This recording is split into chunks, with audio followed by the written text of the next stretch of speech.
Good evening, I'm Abby Phillip in New York, and tonight, the benefit of the doubt is shrinking for an Associate Supreme Court Justice of the United States, Samuel Alito.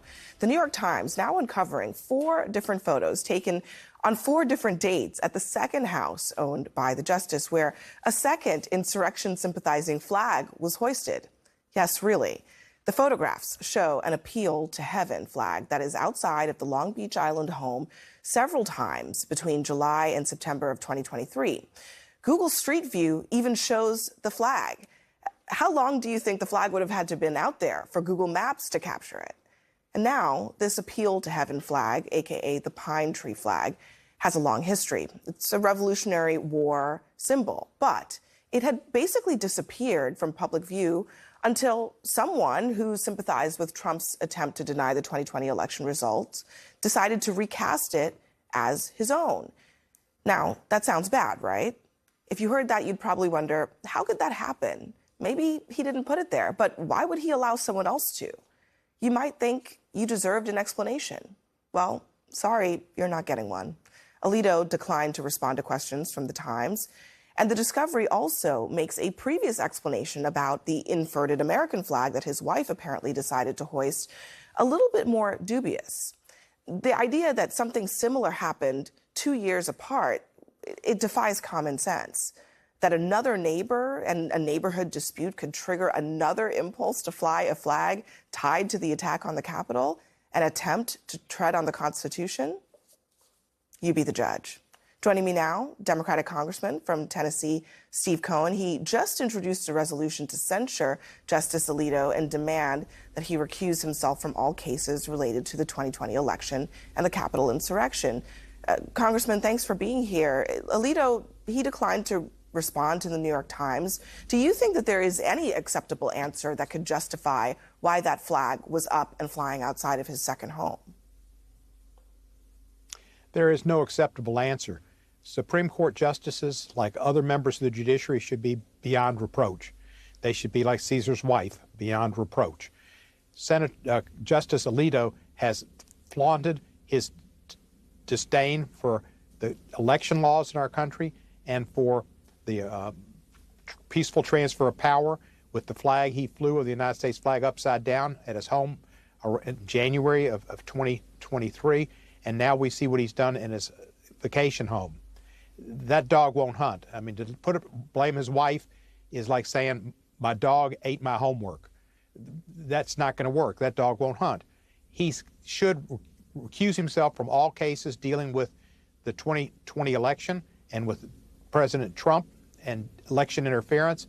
And there's no question he nor Clarence Thomas should participate in the Supreme Court on any decisions regarding Trump.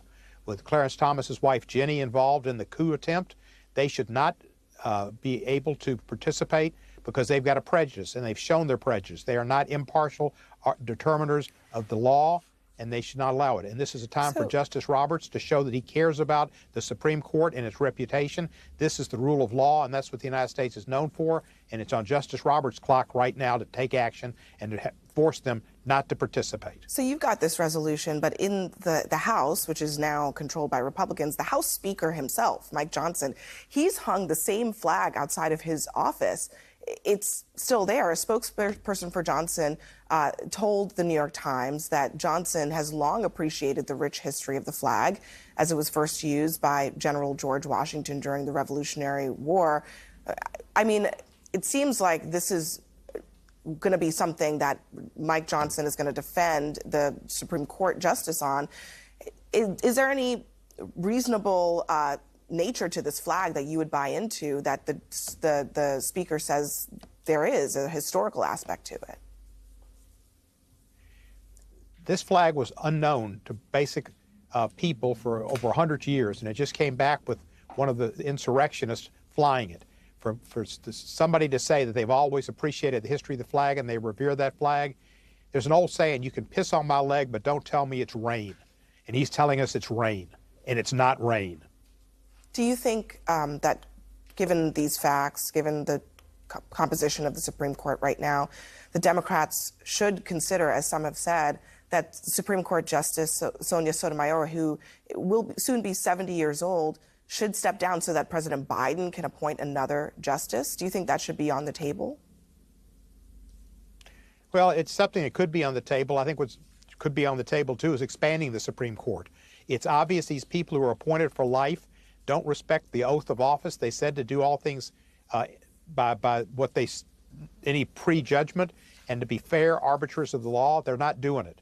And Justice Roberts has it on his hands right now. The Supreme Court is as low tide for respect from the American public and the worldwide. And we're known worldwide for saying, what do you like most about America? The rule of law.